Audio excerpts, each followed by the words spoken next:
pra Cirandinha, vamos todos cirandar. Vamos dar a meia volta, volta e meia vamos dar. O anel que tu me deste era vidro e se quebrou. O amor que tu me tinhas era pouco e se acabou.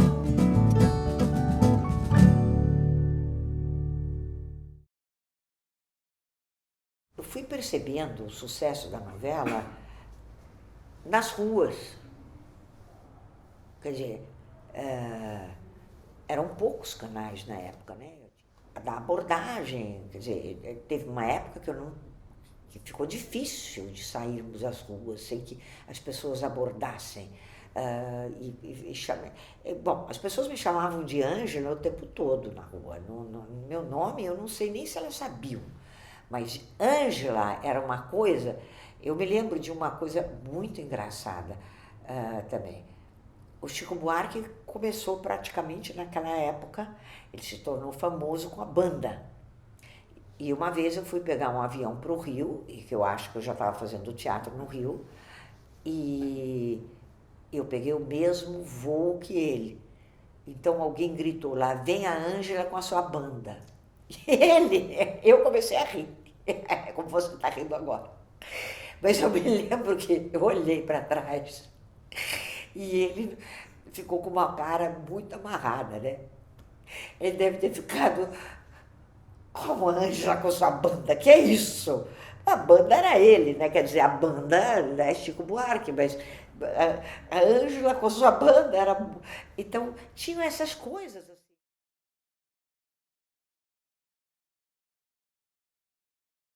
Eu sou Miriam Meller, atriz, tenho 60 anos de profissão, e cheguei na novela Redenção, cheguei na Excelsior, depois de uma novela que eu fiz, depois de alguns anos de carreira já, depois de uma novela que eu fiz chamada A Grande Viagem. Todo elenco que foi para a Redenção, tinha muita gente que estava lá na Grande Viagem. Eu lembro tão bem do Procópio, porque o Procópio, além de gravar com uma personalidade como Procópio e Rodolfo Maia, tinha uma coisa muito característica do Procópio. Ele queria almoçar bem e tinha um alemão em São Bernardo. Eu não sei se existe até hoje um restaurante alemão. E ele então convidava algumas pessoas e eu era uma das que ele convidava. A Márcia Real, um monte, Rodolfo Maia, era um monte de coisa. E a gente ia almoçar e a gente atrasava. E quem levava a bronca nunca era o Procópio, sempre éramos nós, né? Claro, porque você dava uma bronca enorme, que a gente atrasava e não podia atrasar, mas era o almoço e não era, a gente ia de carro. Eu me lembro que a gente ia de carro nesse restaurante. E a gente comia bem a beça, né? Então eles me chamaram e eu fui acertar lá no Canal 9, Excelsior, que era na rua Nestor Pestana, onde depois foi a Cultura Artística. E aí eu pedi um ordenado e eles não quiseram, acharam que era muito e me disseram que não poderiam pagar. E aí eu saí, e quando eu saí encontrei alguém da Gessi Lever, que eu não conhecia, mas que me reconheceu do teatro, e perguntou se eu tinha acertado. Eu falei que não. Então ele me disse, não, você venha comigo que nós vamos acertar isso agora, você vai ser contratada da Gessi Lever. E foi assim que eu assinei contrato com a Gessi Lever. Eu já sabia que era o Francisco Coco, que tinha sido meu colega na Escola de Arte Dramática durante 4 anos. Nós éramos muito amigos e nós nos falávamos muito. E depois também a gente tinha feito uma novela no Canal 7, mas de qualquer maneira essa novela foi que nos aproximou demais. E também durante toda a época da EAD. Foram 4 anos de EAD, em que realmente nós tínhamos um companheirismo fantástico. Então, assim começou Redenção. que foi na Veracruz, que a Veracruz era um estúdio, eram 2 estúdios, na verdade, enormes de cinema, que já tinham fechado e o Canal 9, Excelsior, tinha alugado para fazer as novelas. Então, Redenção, a gente gravava segunda, a partir do meio-dia, terça o dia inteiro e às vezes ia até de noite, tipo 10 horas da noite, uma coisa assim. E quarta, não, 10 horas da noite não, porque tinha gente que fazia teatro. Então até às 7, depende, se tinha teatro, dependia. E quarta até um certo horário. Porque eu me lembro que em Redenção, em uma parte de Redenção foi tão comprido que eu fui fazer teatro no Rio de Janeiro e gravar Redenção em São Paulo. E por sorte eu fui fazer um teatro no Rio que fazia de quarta a domingo. Então eu saía da novela Redenção na quarta-feira e ainda pegava um avião para ir para o Rio, que era na Maison de France, que era o Teatro Oficina, e eu conseguia fazer o espetáculo das quartas-feiras lá. E o Canal 9 sabia que tinham me liberar até uma certa hora. Então, tudo dava certo. Não tinha problema naquela época, assim. Quando eu estava trabalhando no Rio, pegava o avião na segunda de manhã, ia para o aeroporto, do aeroporto eu já pegava um táxi que me levava a São Bernardo, que não dava tempo. Aliás, meu carro estava no Rio, mas de qualquer maneira não dava tempo. Então, mas isso numa segunda parte da Redenção, a primeira parte toda em São Paulo, fazendo teatro em São Paulo e tudo corria muito bem. A externa de Redenção foi feita logo em seguida dos estúdios, num lugar pertinho, bem perto. A gente ia a pé, não ia de carro nem de nada. A gente se vestia lá nos estúdios e saía para fazer. Então, tinha a igrejinha, tinham algumas casas, né? Alguns cenários de casas, tinha o trem, era a coisa mais importante, era o trem, que era uma novidade. O trem que tinha um trilho que não era muito grande, ia para cá, para lá, para cá, para lá, e a gente chacoalhando dentro do trem. Era muito engraçado, era muito bom. Era tudo bem pertinho, não tinha... E as externas não eram muitas, eram poucas externas, porque dava muito trabalho a externa. Naquela época não era uma coisa de externa, era quase tudo estúdio. E o estúdio era todo feito com a montagem dos cenários em sequência. Então, se você entrava na casa de fulana e depois você entrava na sua casa, mas tinha a casa de ciclana no meio, você esperava a casa de ciclana, depois você ia para a sua casa, depois você saía da sua casa e ia para outra casa. Então, tudo era assim. Os proclamas do casamento de seu Juvenal com Dona Dolores Junqueira, Dona Lola, como todos a conhecem, já estão correndo. Eu sei. Você continua a mesma, não, Ângela? Entretanto, deveria estar mais animada, agora que o falso casamento do Dr. Fernando... Eu não sei, talvez era mais lento, fosse mais lento, mas aquilo funcionava muito bem, aqueles 5 capítulos, eu acho, que a gente gravava por semana, não 6. Como hoje em dia, acho que aos sábados a gente não tinha novela no ar. Não me lembro mais, mas eu acho que sim. Então você gravava os 5 capítulos tranquilamente.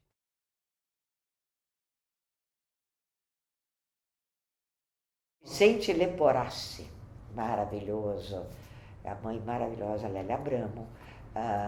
Depois tinha a Márcia Real, que fazia Dona Lola. Bom, claro, tinha o Francisco Coco, que fazia o Dr. Fernando, né? Que era o médico, pelo qual eu me apaixonava. Lourdes Rocha, que fazia que disputava o Dr. Fernando comigo, isso. fazia amar. Que mais? Newton Prado, Rodolfo Maier, isso, Rodolfo Maier. Ele fazia depois par com a Márcia Real, se eu não me engano. Depois tinha a Dona Marocas, que era, nossa, ela ficou tão famosa. Maria Aparecida Baxter, ela fazia fofoqueira. Olha, tinham personagens fantásticos.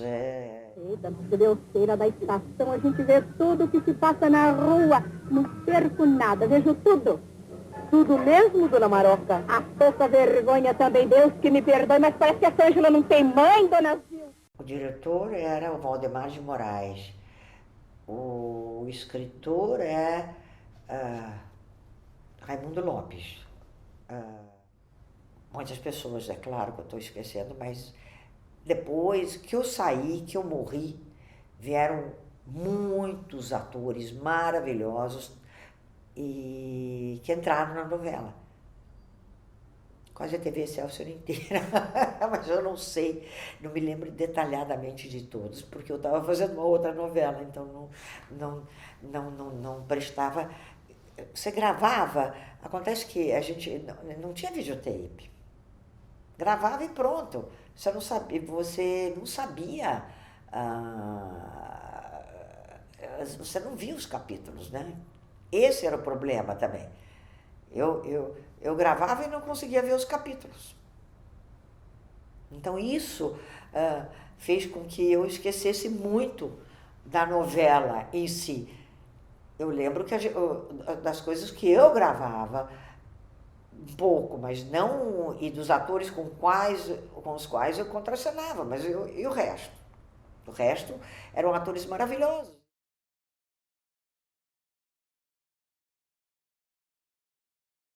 O trem era maravilhoso, né? Porque também era uma coisa, era uma novidade o trem. O trem era uma novidade para todo mundo, para toda aquela cidade de Redenção e para nós também, porque o trem se mexia, tinha um condutor de trem, mas os trilhos tinham uma limitação, então era uma limitação talvez maior do que esse apartamento, é claro, mas ia para cá, ia para lá, ia para cá, ia para lá, mas era uma maravilha aquilo. E a gente entrava no trem, a gente sacolejava no trem, de verdade, o trem apitava, era uma coisa fantástica aquilo. E isto gerou uma curiosidade em São Bernardo fantástica, né? Porque imagina um trem de verdade construído, que tinha um condutor ali em São Bernardo. Não se fazia externas, então uma coisa maravilhosa. E para nós também, sentar naquele trem e ir de cá para lá, de lá para cá, e repetir as cenas não, que a gente repetia muito pouco, mas a gente fazia cenas dentro do trem, era maravilhoso, era fantástico, mas era um dia específico, porque não podia, não tinha essa coisa assim, eu vou fazer externa agora, eu vou lá para o estúdio, não era bem assim, porque até pôr aquele equipamento para fora, aquilo levava muito tempo, claro, eram câmeras enormes, e luz, som, microfone. O que parava muito era quando o microfone invadia, porque era uma coisa enorme, o microfone invadia. Então, o microfone aparecendo, não sei o quê, aquelas coisas engraçadíssimas que hoje em dia quase não tem mais. Talvez ainda tenha, mas acho que não. Então, você tem que chegar no cenário, agora chega nesse. Porque o cotidiano nosso era gravar dentro do estúdio. Quando era externa era uma coisa, já hoje vai ter uma externa. Então, isso era avisado com antecedência, tal, não era assim. Isso eu me lembro muito bem, porque era uma mão de obra mesmo. E quando você trocava de roupa, e quando era o dia seguinte, e também não tinha continuista, então você tinha que saber, você tinha que trazer as suas roupas de casa, porque eram roupas as roupas não eram dadas pela televisão, porque eram roupas... então eram roupas suas, você fazia uma malinha e você tinha que saber exatamente onde você tinha parado e com que roupa. Então você que tomava nota. Então era uma loucura isso tudo. As roupas de redenção eram minhas roupas. E depois, às vezes, quando eu não queria repetir as roupas, aí ficava sem roupa. E tinha que repetir para a minha vida pessoal. Era muito engraçado tudo, viu? Era muito engraçado. Você não podia esquecer da maldita malinha. Olha, realmente eram coisas do Arco da Velha. Eu lembro que, olha, já estava quase no fim. Eu já sabia que eu ia... E eu lembro que a menina que entrou no meu lugar, depois, a Verinha Darcy, que eu conheci, ela começou a frequentar as gravações para saber como é que era, tudo. E ela era modelo também, e ela conhecia as estilistas. E eu fui ver, aí eu não tinha vestido de noiva, é claro que não, aquela coisa bonita. E aí ela me levou numa estilista que fez um vestido especialmente para a Redenção. Isso eu lembro disso. Porque isso já era demais, né? Como é que eu podia trazer de casa? Isso não dava. Não dava. E aí a estilista fez um vestido especialmente para isso. Então, porque a Redenção era tão famoso que para ela valia a pena fazer isso. Como hoje em dia vale a pena algumas estilistas fazerem essas coisas, mas aquilo era inédito. Né? Não, eram capítulos pequenos, não eram capítulos grandes. Eu acho que era de meia hora o capítulo.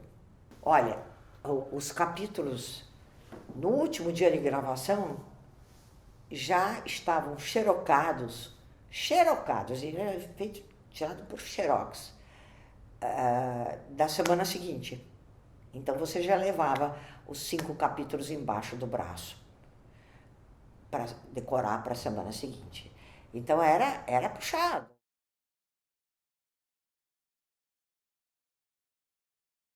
Nas externas, sim. E às vezes tinha gente que...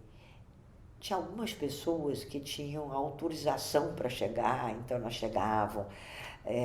E muita gente também chegou através de carta. Por exemplo, eu me lembro que teve um episódio de uma carta que me pediram para ir na casa de uma menina que estava doente, uma doente meia terminal, mas que eu não sei se era terminal ou não. Aí eu mostrei a carta para o elenco e falei, como que eu vou chegar na casa dessa menina? E se for golpe? E se não é? E se não for? Eu não sei o quê. Mas aí o pai da menina apareceu na gravação, pedindo, por favor, que eu fosse. Aí eu falei, bom, acho que deve... Mas aí eu pedi a algumas pessoas do elenco que foram comigo. E aí, de repente, depois da gravação, nós chegamos na casa dessa menina e desse pai dessa menina e da família, e a família toda estava nos esperando, especialmente a mim. E aí a menina, até hoje eu não sei o que era isso. A menina estava na cama e quando ela me viu, ela gritou, Ângela! E todo mundo ficou super comovido. E até hoje aquilo está embaraçado na minha mente, é lógico. Se eu fiz algum bem para ela, que beleza, maravilha. Se for verdade, maravilha. Mas até hoje eu não sei se aquilo tudo era uma armação para que a gente fosse lá na casa desse pessoal, ou se foi verdade mesmo, que ela ficou tão emocionada, a menina, que ela pulou da cama e me abraçou e assim, porque era uma festa naquela casa. Né? Tinha doces e comes e bebes e coisa, para chuchu desse jeito, mas a gente não sabe, nós não sabemos. Eu me lembrava que no Rio, a novela não ia tão bem. No Rio, ela ia bem, mas não tão bem. Agora, em São Paulo, por exemplo, quando eu chegava em São Paulo, era uma loucura no aeroporto. Isso eu lembro, isso já na última fase que eu lembro, né? E quando eu pegava o avião de São Paulo para o Rio, se não tivesse lugar, as pessoas me cediam lugar. Isso era uma coisa impressionante, era uma coisa... E eu me lembro que também eu fiz uma festa, eu dei uma festa para o elenco de Redenção no meu apartamento, e eu morava num prédio que não tinha portaria à noite. Mas é claro que o zelador, ele fez a portaria naquele dia, naquela noite, e enquanto os atores entravam, e aquilo, e se você não parasse, os atores entravam e de repente o público queria entrar, mas você não podia deixar. E muitas vezes, quando eu saía do prédio, já tinha gente me sondando, claro, lógico, era uma coisa lógica. Mas você levava aquilo na flauta, na brincadeira. Então, você sabia que era um sucesso, porque às 7 horas da noite não tinha nenhum movimento na rua. Era uma coisa incrível isso, né? Não tinha nenhum movimento na rua. Parava tudo e todo mundo ia assistir Redenção.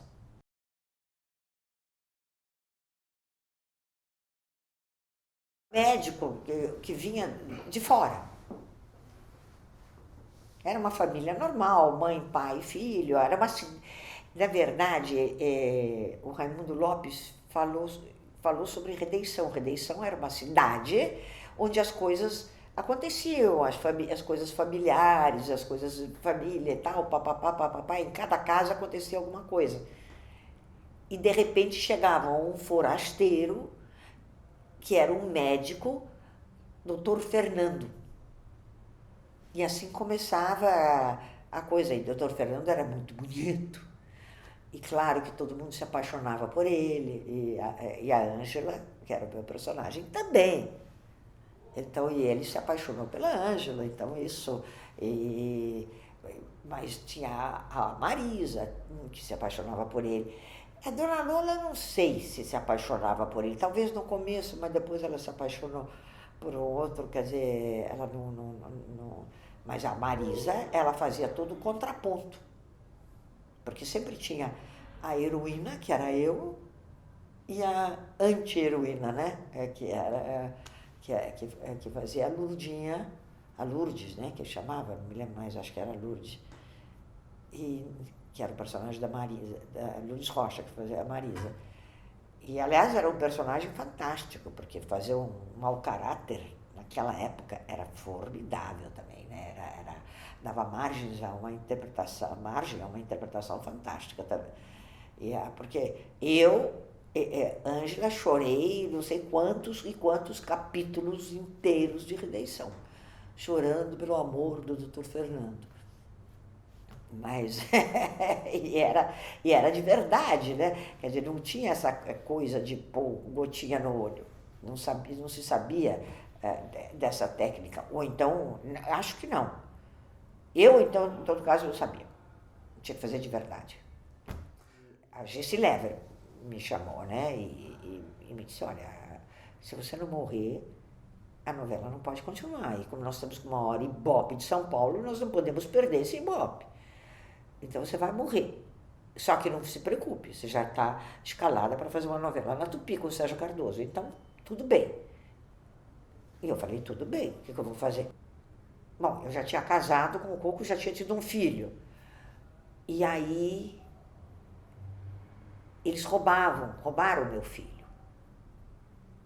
E aí eu comecei a enlouquecer. E enlouquecer, ia ficar doente, louquinha e tal, e puf, morri.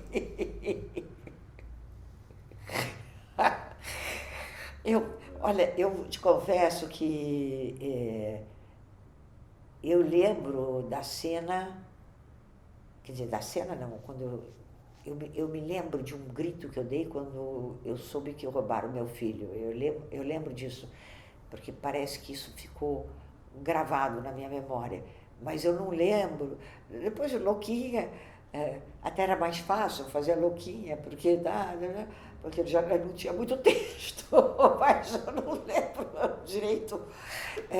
Eu não lembro direito do dia que eu morri.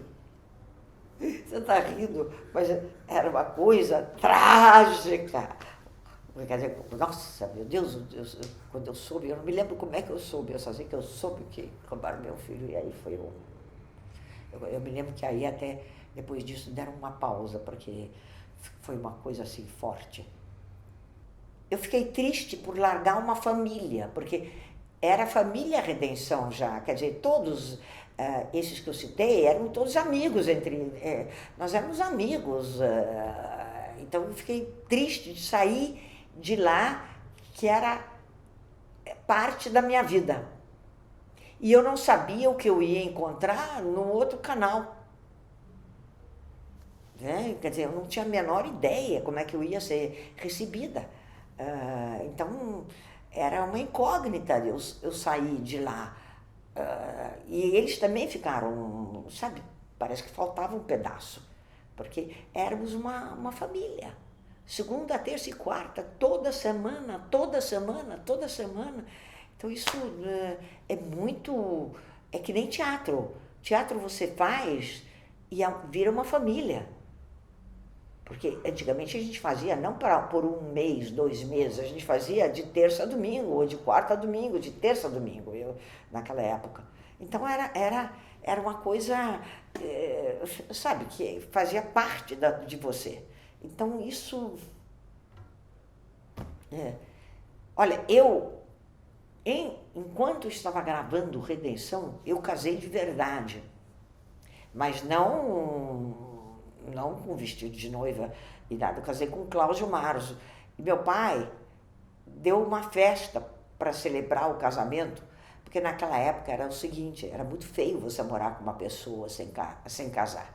Então meu pai exigiu, porque eu já morava no Rio de Janeiro com ele, mas em São Paulo eu não podia morar com ele. Então ele fez uma festa, nós tínhamos assinado os papéis, ele fez uma festa para comunicar, e ele fez uma festa na casa dele, a casa dele grande, e ele fez uma festa lá, e muita gente de Redenção foi, e todos os amigos, meus amigos particulares foram, os amigos da peça que eu estava fazendo, que eram de oficina, alguns foram, especialmente o Renato Borg, mais alguns, e o resto eram todos amigos dele. E da minha mãe, para comunicar à sociedade que eu estava casando. Então, isso foi quase no fim também já, mas eu não tive tempo. Eu me lembro muito bem que eles me deram folga numa terça-feira à noite, que era o dia da festa, que a produção me deu uma folga, e minha mãe me perguntou: você tem um vestido de festa, alguma coisa melhor? E eu mostrei um lá, ela falou: não, mas isso aí não serve. Eu falei: vamos comprar uma roupa, menina. E eu saí com minha mãe, no dia, para comprar um vestido, mas não um vestido de casamento comprido, nada disso, mas uma roupa bacaninha. Porque não tinha roupa, porque eu não tinha tido tempo, porque eu estava no Rio de Janeiro fazendo teatro, eu estava nessa coisa... E eu não tinha roupa.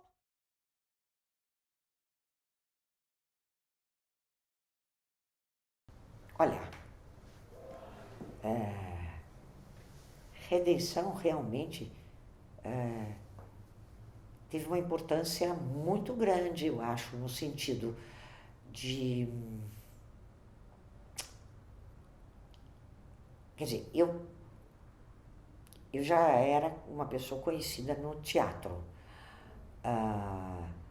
Mas de novela, claro, eu tinha feito A Grande Viagem, era um personagem bacana, mas não era a protagonista, a novela que todo mundo ligava, os televisores todos eram ligados naquela época, naquela hora, às 7 horas da noite. Não era. Então, realmente, eu fiquei muito conhecida, eu acho, naquela época. Eu não tinha a menor noção de quanto eu era conhecida. Eu só tinha noção porque as pessoas me paravam na rua, me davam aquela importância toda, mas como eu fazia? Como eu trabalhava muito, eu fazia teatro e tudo, eu não tinha importância. Que ainda anos mais tarde alguém ia se lembrar de Redenção. Eu não tinha a menor ideia. E também que iam me chamar para fazer outras novelas, etc. e tal, por causa de Redenção. Né? Eu não tinha essa consciência. A minha consciência era, eu não sei, realmente era uma consciência de uma atriz de teatro, né? Que era uma atriz que naquela época você era, por exemplo, eu viajei o Brasil inteiro com teatro e você era conhecida pela novela, mas você era conhecida por teatro também. E isso era muito importante. Debaixo de uma sacada, o cravo saiu ferido e a rosa despedaçada. O cravo ficou doente e a rosa foi visitá-lo. Teve um desmaio e a rosa pôs-se a chorar.